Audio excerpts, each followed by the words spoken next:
A man risked his life to save a lion from an agonizing death, but he had no idea a true nightmare was waiting for him. In the vast savannas of Serengeti National Park in Tanzania, the morning sun broke through the mist, bathing the tall grass in golden light. The air was filled with a sharp scent of acacia trees and the damp earth after the night's rain. Through this natural symphony of sounds and smells, an old, battered jeep moved slowly, leaving a trail of reddish dust behind. Marcus, a young wildlife ranger, began his daily patrol with binoculars around his neck and determination in his eyes. His weathered face bore scars from past encounters with poachers, and his gaze revealed a man who had seen far more in his 28 years than he ever should have. Raised in a small village on the park's border, Marcus had watched since childhood as poachers ruthlessly killed animals for profit. When he was 12, he lost his father, one of the park's first rangers, shot dead during a nighttime ambush. That day, the boy vowed to continue his father's work, even though his mother begged him to choose a safer life. Her words still echoed in his ears. "This land took your father. Marcus must take you to—" But he couldn't turn away. The wild flowed through his veins like blood. Every time he set out, Marcus carefully checked his gear, making sure he carried enough water, medicine, and equipment for any emergency. His partner, an older ranger named Tuma, often laughed at this habit, but after several life-threatening situations where Marcus' preparations had saved them, he stopped making jokes.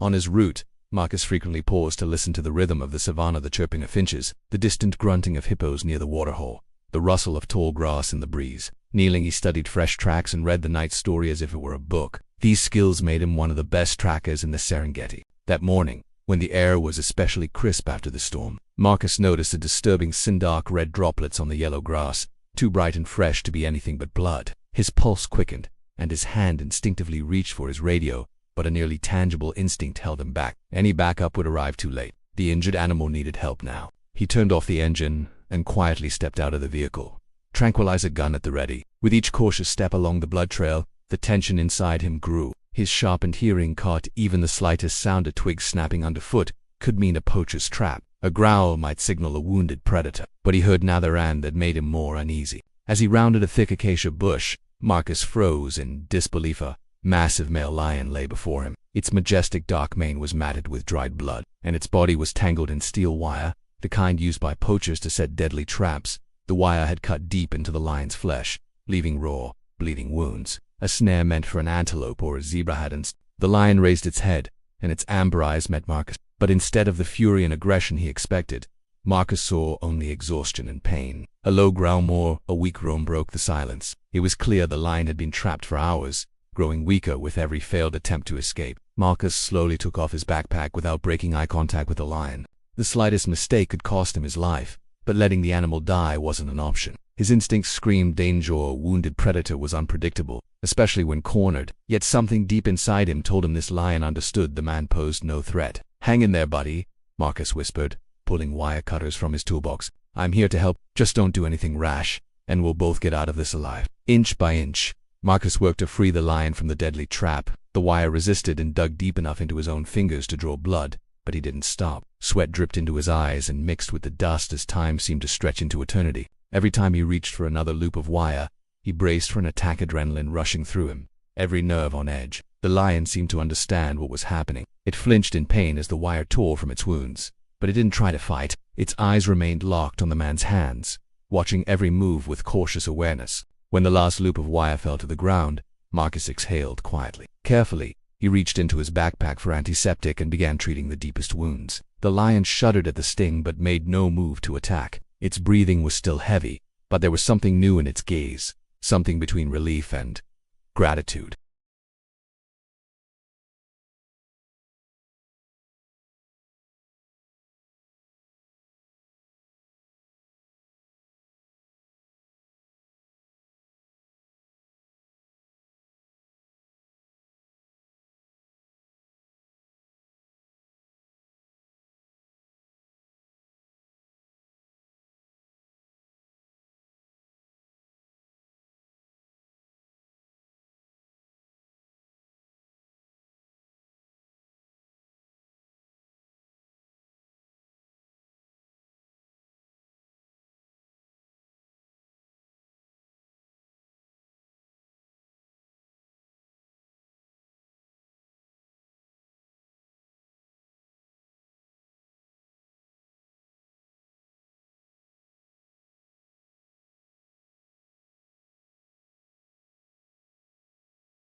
His hands were bloodied, his knees weak from exertion, but he had to approach his savior. The ranger moved carefully, expecting the lion to flinch. Wild animals don't like showing weakness. But Zola merely turned his head and met Marcus' gaze, and in that moment, Marcus did something he had never dared before. He knelt beside the wild predator and reached out to touch his thick mane. "You saved me, Zola," he whispered, feeling the lion's heartbeat under his palm, rapid with exhaustion, but strong. "Now we're even, brother." When the other rangers found them hours later, they couldn't believe their eyes. Marcus sat leaning against a rock, and beside him lay the massive lion, calmly letting the man tend to his wounds. No one dared approach, fearing they'd provoke the beast.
His hands were bloodied, his knees weak from exertion, but he had to approach his savior. The ranger moved carefully, expecting the lion to flinch. Wild animals don't like showing weakness. But Zola merely turned his head and met Marcus' gaze, and in that moment, Marcus did something he had never dared before. He knelt beside the wild predator and reached out to touch his thick mane. "You saved me, Zola," he whispered, feeling the lion's heartbeat under his palm, rapid with exhaustion, but strong. "Now we're even, brother." When the other rangers found them hours later, they couldn't believe their eyes. Marcus sat leaning against a rock, and beside him lay the massive lion, calmly letting the man tend to his wounds. No one dared approach, fearing they'd provoke the beast. But they didn't have to. Marcus simply stood up and walked toward them, while Zola watched him go, not following. News of the lion who saved a ranger spread throughout the park and beyond. Skeptics called it coincidence, romantics called it gratitude, and zoologists traveled in hopes of studying this unique case of cross-species bonding. Tourists began booking safari tours just to catch a glimpse of the famed guardian lion and his human companion. But Marcus knew their bond wasn't meant for public spectacle or scientific analysis. After the elephant incident, Zola became more cautious, appearing less often in the open.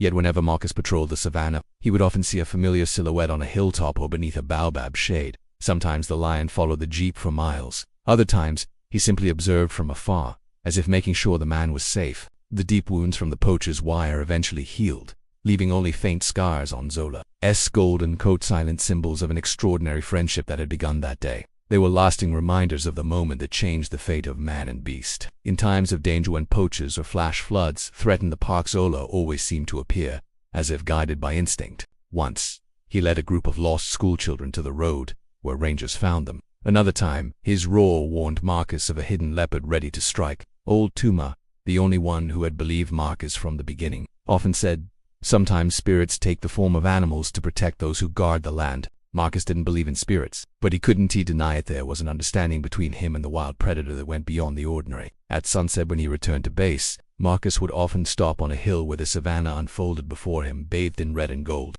And almost always, at the edge of light and shadow, his silent guardian would appear, a reminder that even in the wildest heart, there can be space for loyalty and gratitude. When newcomers asked Marcus if he was afraid to work among dangerous predators, he would just smile. He had learned something important. Respect and kindness could break down barriers that once seemed unbreakable. And every day as he set off on patrol through the endless Serengeti, he knew that somewhere in that golden sea of grass his loyal friend, Zola, watched not just over him but over the fragile world they had both vowed to protect. And within that unspoken promise between man and lion lay a power that could change not just their lives, but the fate of the entire savannah. Years later, Marcus would still find himself pausing beneath the vast African sky, scanning the horizon not for threats but for a familiar silhouette. And sometimes, in the golden hush of twilight, he would see it.